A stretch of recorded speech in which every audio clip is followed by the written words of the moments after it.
I'm so very happy. Dear friend Sara will be guiding us today.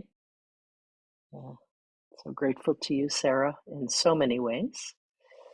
Um, so I'll just tell you a little bit about Sara uh, before she begins. Sara, who uses both she and they pronouns, and her true name is True Manifestation of Offering, lives in MorningSun Mindfulness Center in southwestern New Hampshire. I recently had the opportunity to visit there and see what a beautiful place it is. MorningSun is currently situated on the stolen and unreturned lands of the Abenaki people. The land was also a large mining operation for many years.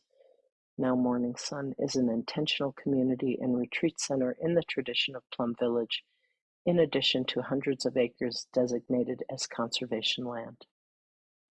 Sara grew up in Southern California and lived for 3 years in Deer Park Monastery before moving to MorningSun. She was on the Earthholder Caretaking Council for a few years before recently stepping back. She's currently a bodyworker, community caretaker, and she loves to cook big meals for the Sangha. I had the opportunity to eat some of that delicious food that Sara made. Yum, if you ever get the chance. So, without further ado, I am going to pass it on to you, Sara. Look forward to being together today.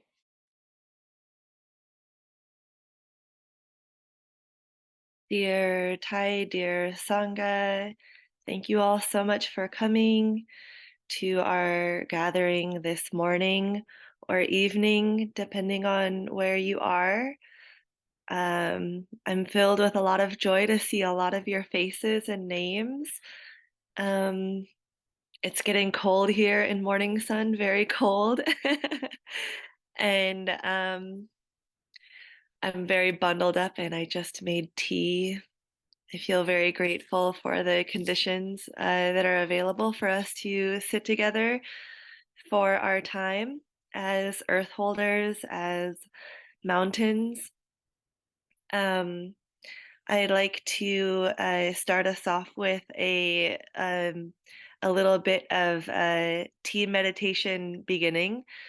So I'll play a song from an artist who is recording an album at Plum Village with a few other Sangha members named Born Eye.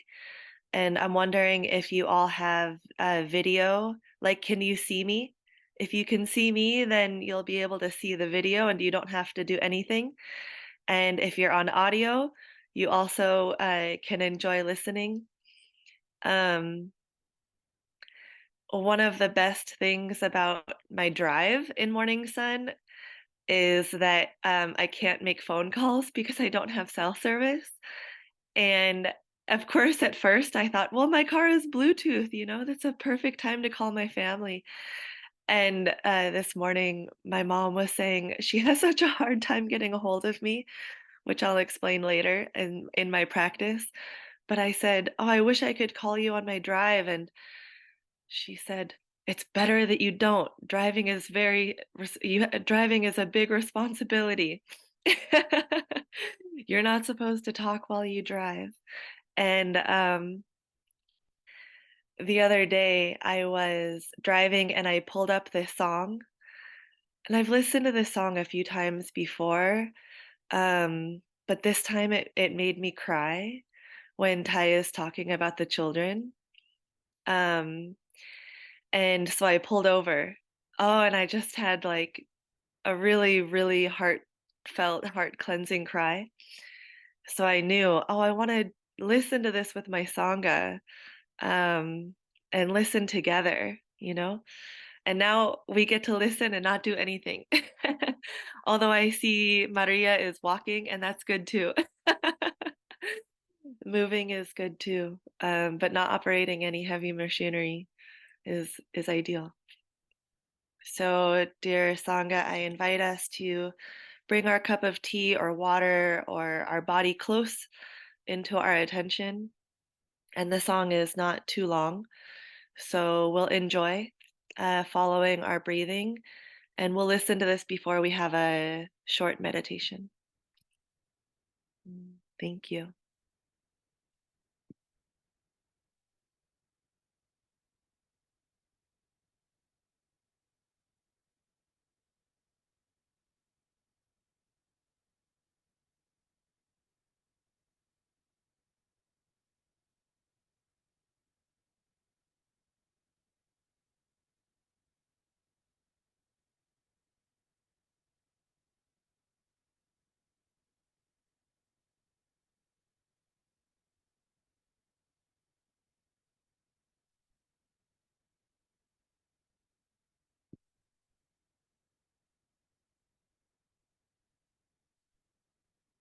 Okay, now we can hear.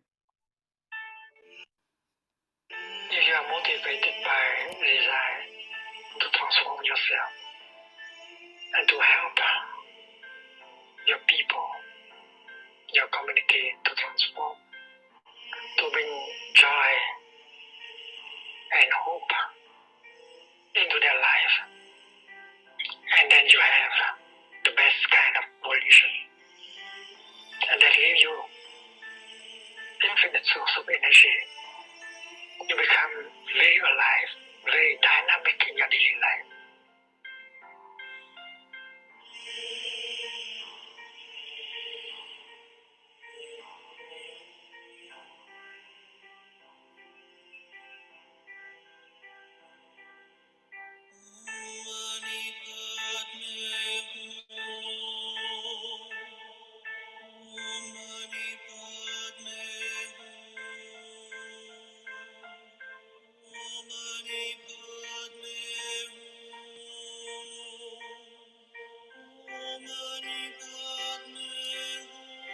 I know the feeling when you're feeling hopeless. Mindfulness helps us to be established in the here and the now. And that is the basic condition for us to touch life, to touch the kingdom of God, to touch the pure land of the Buddha.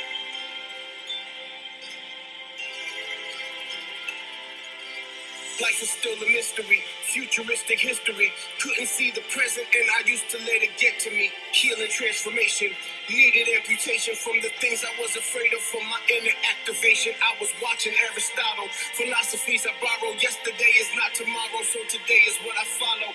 Gifted by the present, I'm lifted by the presence of my great-grandmother who predicted my ascendance. So why I feel so low though? Really, I don't know though. Maybe it's the cocoa or the fear of living slow-mo. Or maybe it's the vocals of the teachings I ignored. So now I feel it in my spirit, manifested in my torso. I admit I'm blinded, winning gold and diamonds. All my insecurities expressed through my desires. Take it for the love of it, hate myself because of it. Still I sit in meditation waiting for the mothership. What if I discovered through my blood and through my struggles, maybe wisdom is the belt and then compassion is the buckle. Recognize the emptiness combined with inner friendliness. If I ever forget it, I just pray that I remember this. You know, the children have the capacity of being in the here and the now more than adults. They don't think too much about the future. They don't make a lot of projects like we do. And they are not caught in the past, by the past. So learning to be more like children is a good practice. The answer is the question is the answer. Love and understanding represented by the mantra. In this world of murder and fear and hate, hard to figure out what is real and fake. All my travels across the interstate took me deeper into that inner place. Beginner's mind is silence. Ignorance is violence. Anxiety is terrible. The mind is so unbearable that if I ever overcome it, it'll be a miracle. I know I'm here to witness who I am, but through the mirror's view. Every day is heaven. Every day is hell. Every day I fall apart. Every day I prevail. Rising and the falling like the night into the morning. I've been fighting all along to be a light inside the storm, but maybe I should let it go. Scan the body head to toe and hold myself with kindness when self-hatred is susceptible. Understand the moment is another passing episode, and if it gets too difficult, I just take a breath and go. Om Mani Padme Hum. Omani Padme Hum. Omani Padme Hum. Omani Padme Hum.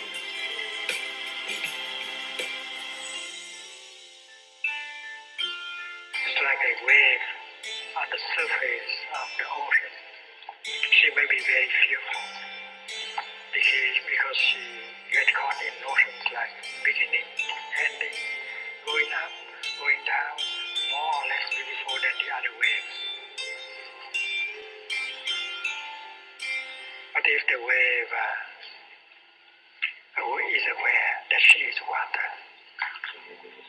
and she loses all this kind of fear, going up, she is joyful, going down, she is joyful. Because she knows that she is water. She is not only a wave, she is also water. So water represents the ultimate. Water represents God. Water represents Nirvana.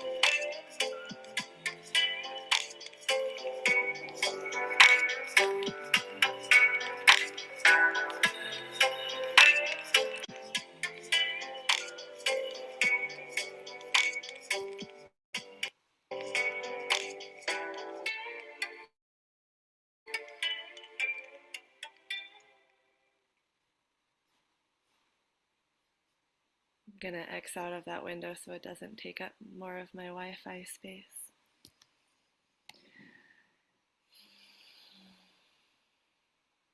So dear friends, thank you so much for listening. In tea meditation style, I'll invite one sound of the bell like we do after we listen to something so that we can let it, soak into the cells of our body and integrate it.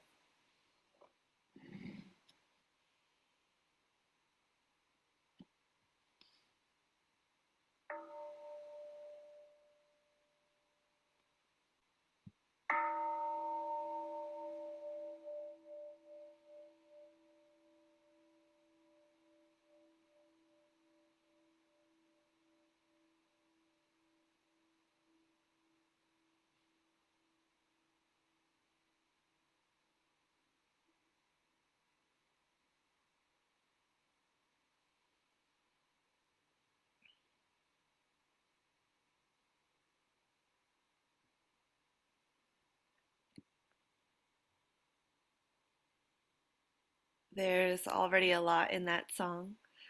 I hope that you enjoyed it and can listen to it again later. And more music from Born Eye. They'll come out with an album soon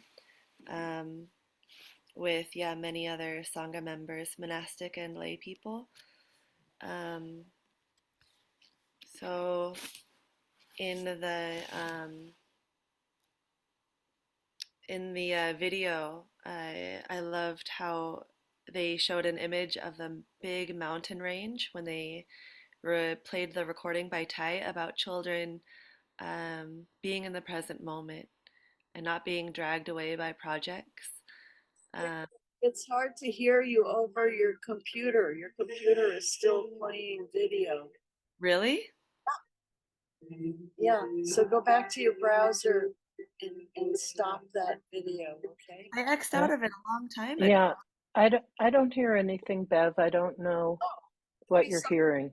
Oh, I apologize then. Maybe it's something else. Okay. Is it on your end, actually? I wonder if it's your computer. I think it is. I'm sorry. Okay. All right. No worries. Sounds good. And dear friends, remember for tech support, you can always message Nomi. They're a tech wizard.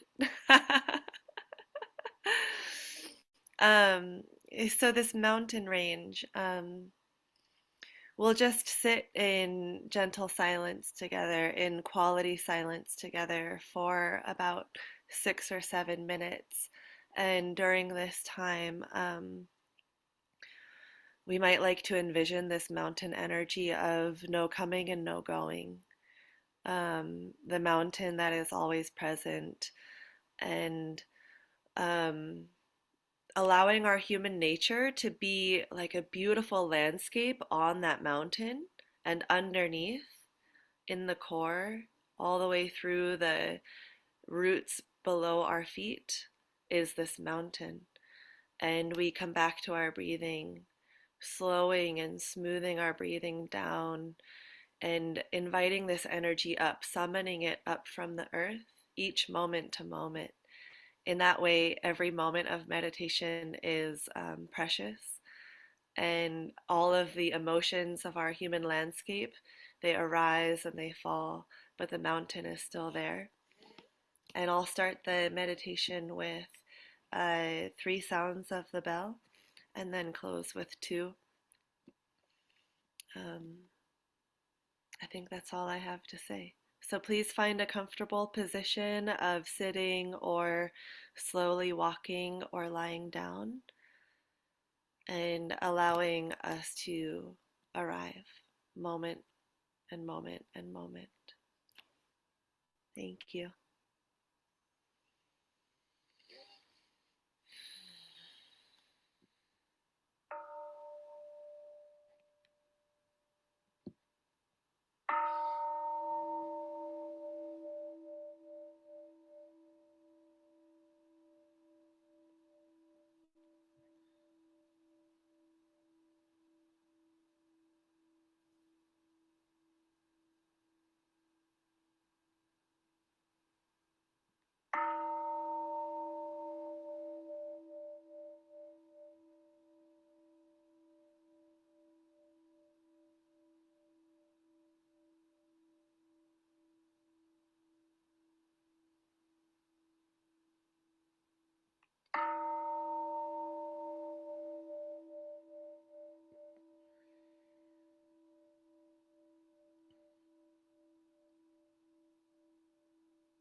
Thank you for sitting together. Please feel free to stretch where you are.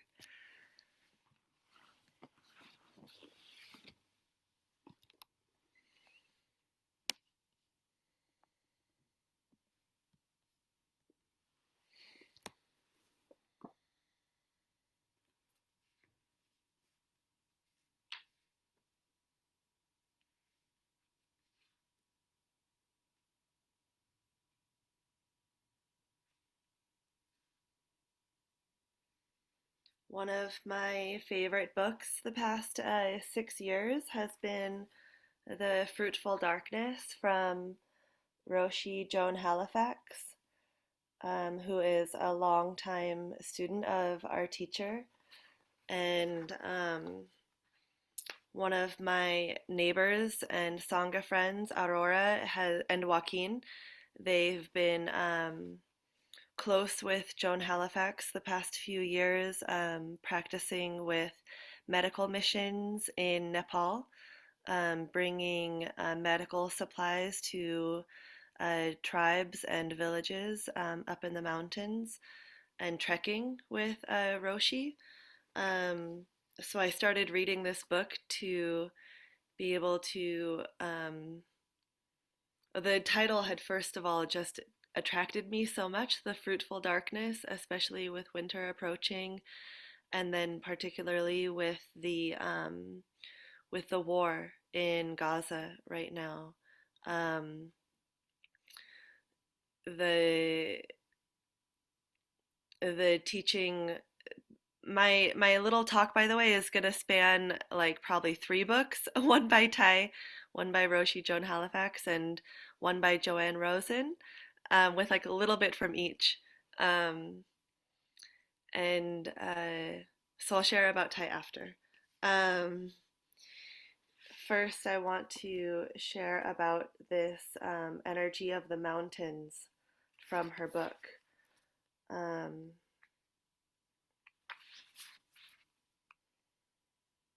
but there's so much good wisdom in here about solitude and silence and protection. I often find myself gravitating towards the teachings on protectors and protection in here.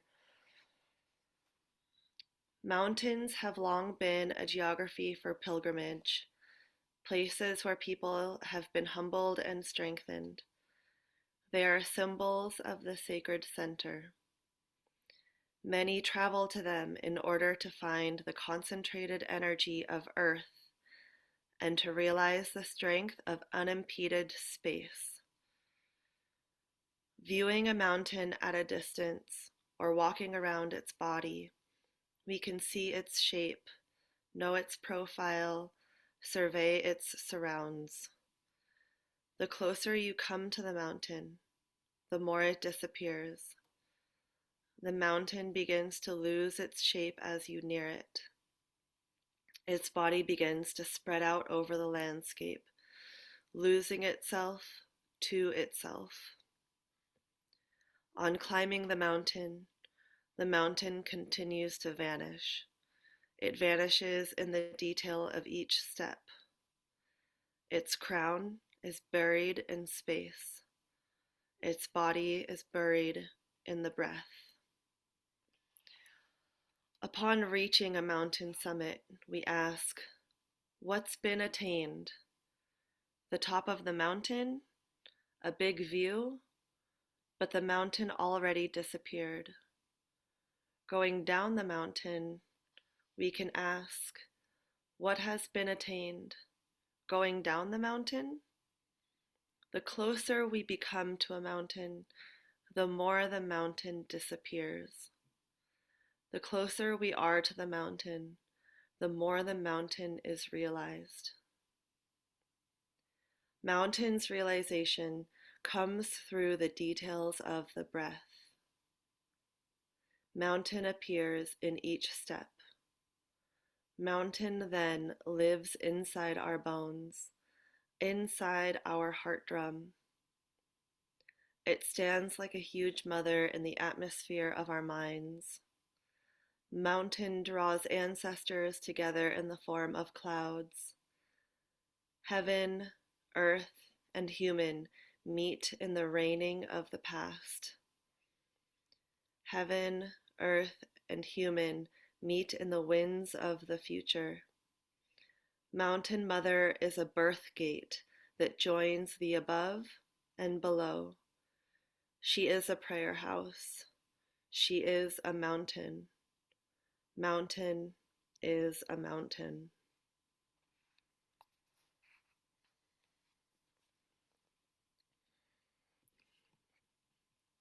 I love that few paragraphs because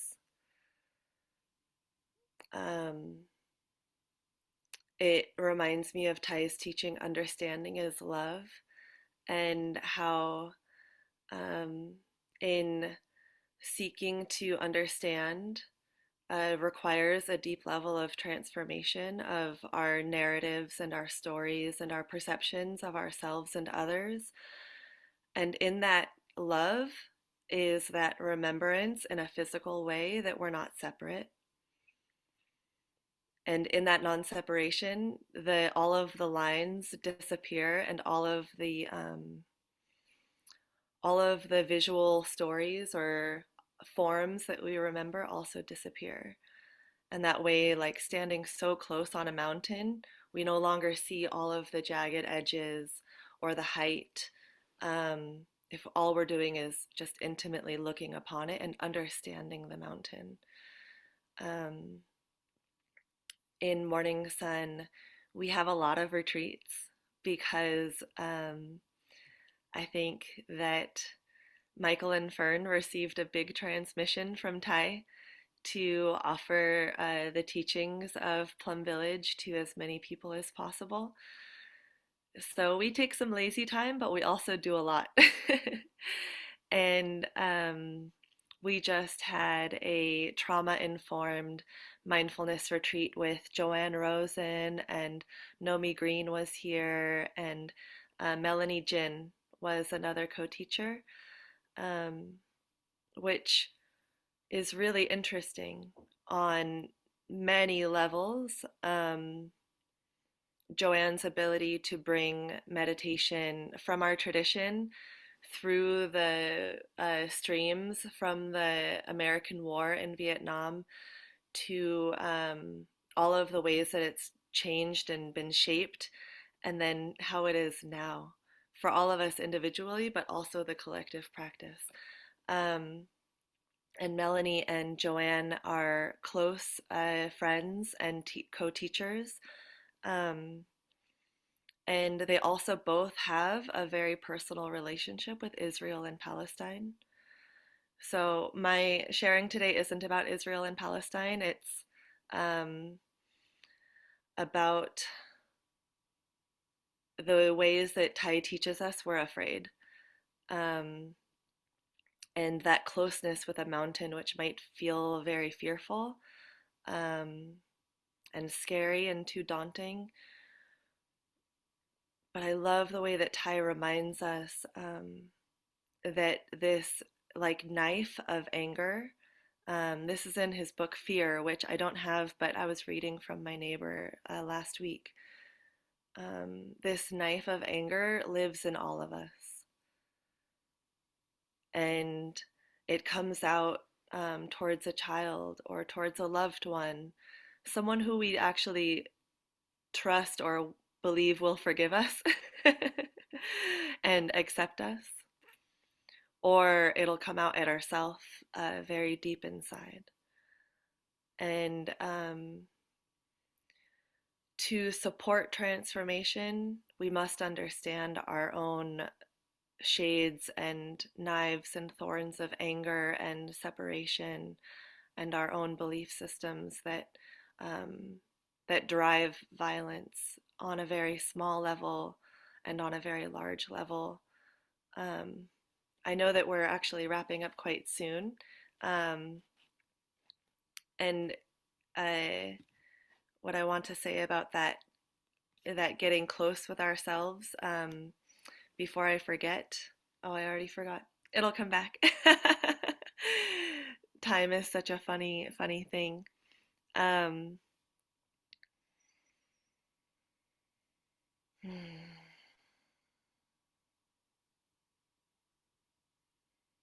yeah, I'm just aware there's so much present in all of us, and so much of it is historical. All of our joys and all of our sufferings. And how can we hold all of these multiple truths, you know? Um, I see a lot of beautiful work being done in the OI around the conflict, and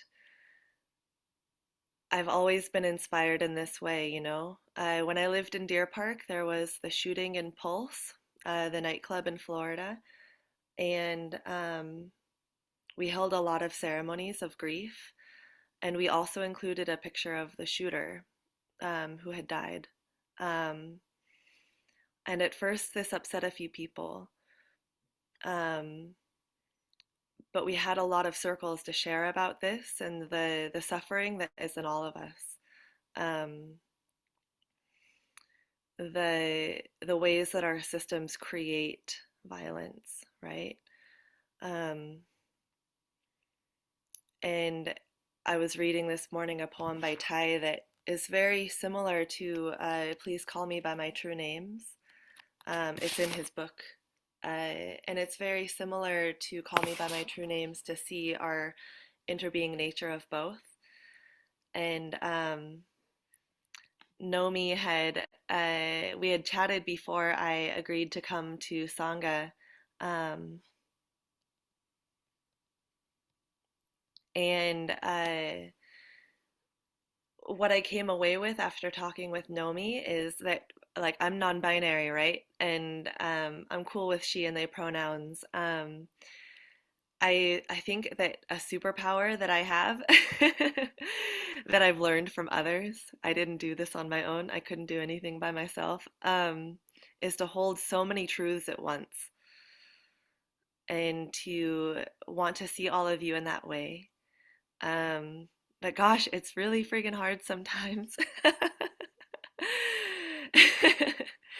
And that's the place that I'm interested in as we enter into the sacred darkness period.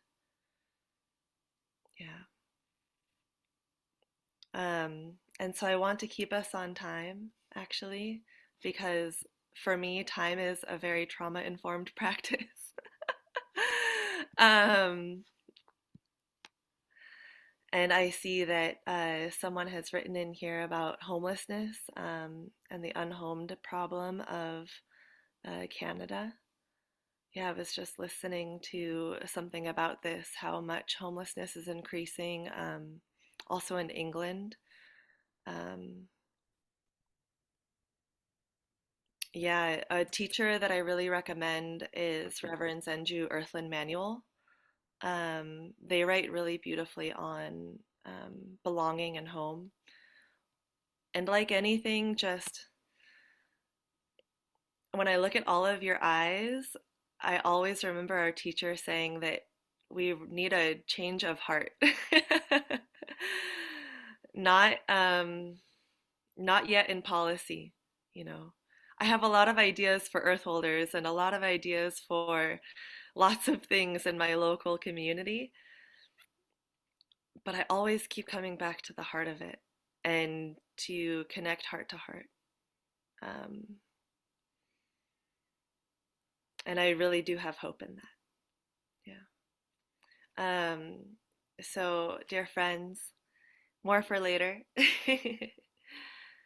um, I appreciate your patience with the audio earlier and getting started. And I also look forward to us having enough time for Dharma sharing. Thank you.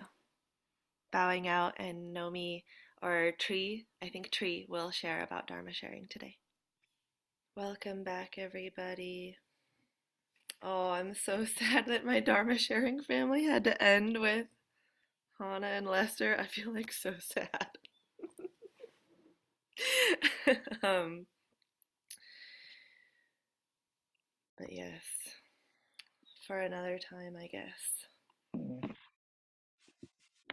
Well, feel free to grab each other's contact info and stay in touch with one another. Yeah. Yeah. Thank you. So I'm going to put in the chat one more time the link if you'd like to send Dana to the Earth Holders. We will be grateful for any Dana offered. And also, enormous gratitude to Sara, who I feel offered to facilitate today a little bit as a personal favor to me. So much love to you, Sara. So grateful for you. And thank you for what you offered, which I can already tell you touched many people.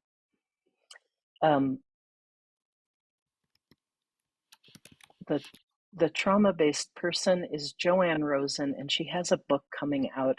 I don't think it's officially been released yet, except to the people who were at the retreat. The book is called Unshakable, and it is fabulous. I highly recommend it. Put out by Parallax Press.